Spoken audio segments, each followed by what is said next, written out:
o que o mestre dos mestres nos ensina? Né, Jesus, o que ele vem nos ensinar sobre essa questão de contemplar o belo? Né, então, a gente for pegar a história de Jesus, ele já começou assim, ele já nasceu, né, na manjedoura. Então, no meio de animais, então, na simplicidade. A gente não pode esquecer que essa qualidade de vida de contemplar o belo, se esconde nas coisas simples. Então, no nascimento de Jesus, a gente já consegue tirar essa simplicidade, onde que vem do nascimento, de contemplar a beleza ali de um rei que nasceu no mais simples, na manjedoura. E depois, ao passar, né, ele já cresceu ali, sendo os pais dele levando ele para um lado, levando para o outro, né, fugindo, né, da morte, né? Muitos queriam matá-lo, porque criança é essa que nasceu, que rei é esse? Então precisa ser, né? O rei Herodes na época queria pegá-lo, queria matar.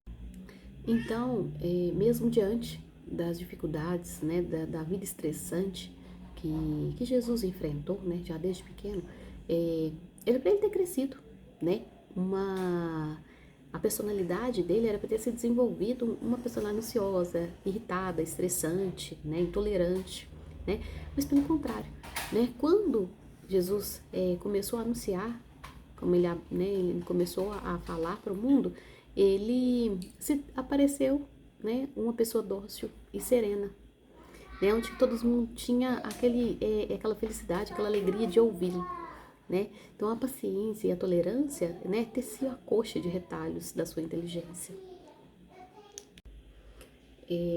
O assédio social, né, e o excesso das atividades bateu forte, né, na porta de Jesus, onde que ele se tornou famoso na região dele, né, pelos milagres que ele fazia. Então ele arrastava públicos. E só que ele passou por duas provas que muitos, né, de nós, seres humanos, nós falhos, humanos, iriam fracassar. Que seriam, né, a partir do momento que a gente tem sucesso, então frequentemente a gente fracassaria. Que era ter tempo para o mundo social, mas ter tempo também para si mesmo. Preservar a simplicidade e a sensibilidade depois de se tornar um homem público, né, uma estrela social. Então Jesus conseguia fazer isso. Ele tinha tempo para o mundo, mas ele tinha tempo para si. Ele saía de cena para poder ter os momentos de oração dele, para poder ele se reabastecer. Né? Ele preservava sempre a simplicidade, ele preservava também a sensibilidade. E um exemplo muito legal disso, né, é que ele vem, né, nos mostrar um exemplo mais abaixo.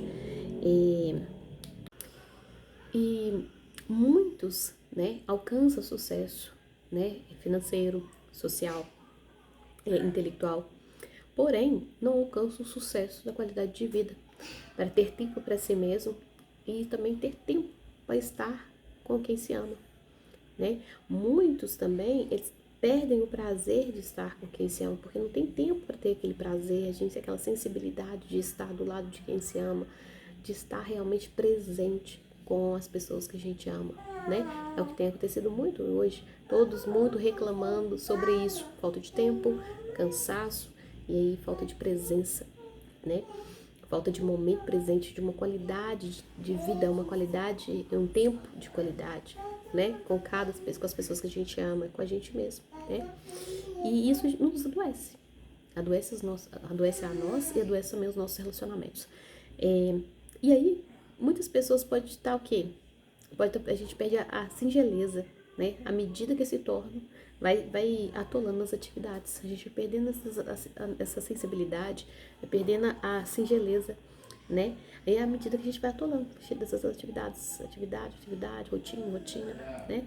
Então, acaba o quê? Mendigando o pão da alegria.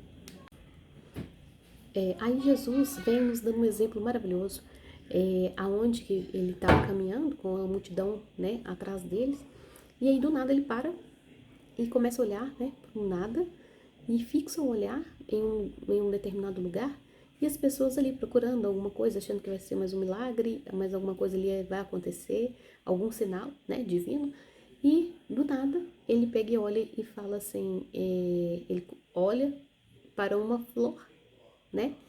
E ele contempla e fala para as pessoas que estão à sua volta: olhem, vejam, vejam esses lírios, né, este campo. E como se faz uma poesia, né? Vamos dizer assim, a poesia que ele fala é aquela contemplação do belo, daquele momento ali, aonde que ele contempla aquele campo de lírios, aonde que ele vira para as pessoas e fala, olha, essas flores, né, esses lírios, são mais belos do que a vestimenta do rei mais rico, né, que foi o rei Salomão. Então, se nem o rei Salomão tinha umas vestes tão lindas, então assim, uma pessoa só poderia ter assim, esse olhar belo para contemplar e conseguir igualar, né, a beleza daquelas flores, daquela singeleza, e de contemplar aquela maravilha assim, em comparação ao rei mais rico, né, ao rei que era bem rico naquela época, que era o rei Salomão, que ele foi contemplado, né, na Bíblia, que ele fala que ele teve, né, que Deus deu ele sabedoria, por ele ter escolhido a sabedoria, Deus ia dar ele o quê? Muitas riquezas, e foi o que aconteceu, né, e ali ele fala sobre isso, e aí todo mundo fica chocado, fala assim, gente, né, os discípulos meus, né, ficam pasmados e com tanta coisa para acontecer, com tantas atividades para Jesus fazer, esse polvaréu todo aí querendo milagres, querendo curas, libertações, e ele vai falar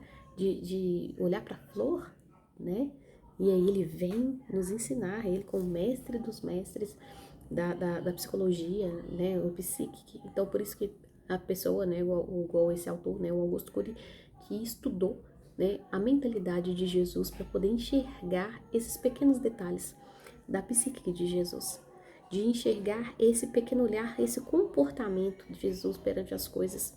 E aí ele foi ver que ele era o mestre dos mestres da sensibilidade, que muitos queriam milagres, mas ele demonstrou o maior milagre, né, que estava em descobrir os segredos nas coisas simples e quase imperceptíveis. Então, assim, é no simples que a gente consegue olhar a singeleza das coisas, e é na singeleza, é na simplicidade que a gente vê as coisas que são imperceptíveis para muitas pessoas, né? Enxergar esse belo, olhar esse belo. E esse, né, Jesus, mestre dos mestres, né, da qualidade de vida, sempre achou tempo para fazer das pequenas coisas um espetáculo aos seus olhos. Então sempre ele contemplava as coisas, ele conseguia enxergar, né, a singeleza, as coisas mais pequenas, uma beleza assim maravilhosa aos olhos dele, né? E aí aquela pergunta: e você, né? E eu? Nós temos fazido das pequenas coisas, das coisas mais simples, uma beleza, né? Essa singeleza de olhar que aquelas pequenas coisas sejam um espetáculo aos nossos olhos. Fica esse questionamento, né? Essa pergunta aí para meditar no nosso coração, né? Para meditar na nossa vida, possamos mudar o nosso olhar e enxergar o belo, enxergar o que há de melhor ao nosso redor, enxergar a beleza na vida e enxergar a beleza no olhar do outro, principalmente nas pessoas que a gente ama. Combinado? Um abraço.